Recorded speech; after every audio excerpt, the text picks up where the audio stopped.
Hello everyone, আরও একটি ছোট্ট মিনি ব্লগ নিয়ে আমি চলে এসেছি দীপানিতা আর আমার চ্যানেল দীপানিতাস ভাইব। তো গিয়েই চলে গেলাম একদম বিয়েবাড়ির ভেতরে। তো ওখানে গিয়ে তো বউয়ের দেখা পেলামই না, তো বাইরে চলে আসলাম।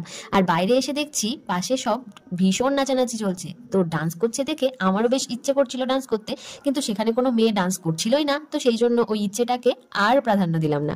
তারপর আমি মেন পার্ট, যেটা আমি তোমাদের দেখানোর জন্য ভিডিওটা করছিলাম, সেটা হচ্ছে আজকের মেনু কি ছিল।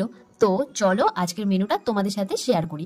তো এই যে এখানে ভীষণ ভিড় ছিল, তো লাস্ট পর্যন্ত আমরা জায়গা পেয়ে গেছি। আর এখানে আমি, বাবা আর দাদা আর বৌমনি বসেছিলাম। তাহলে চলো শুরু করা যাক যে আজকের মেনুতে কি ছিল। তো ফার্স্টেই দিয়ে দিয়েছিল ভেজিটেবল চপ, আর তার সাথে এসেছিল সস, যেটা আমি নিইনি। আর তারপর দেখতে থাকো যে কি কি দিচ্ছে।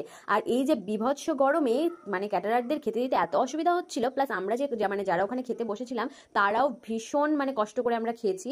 তো মানে বিভৎস পরিমাণে গরম ছিল সেই দিনটা। আর তারপরে এই যে চলে এসেছে ফ্রাইড রাইস, আর তারপর ফ্রাইড রাইসের সাথে দিয়েছিল চানা মেটে।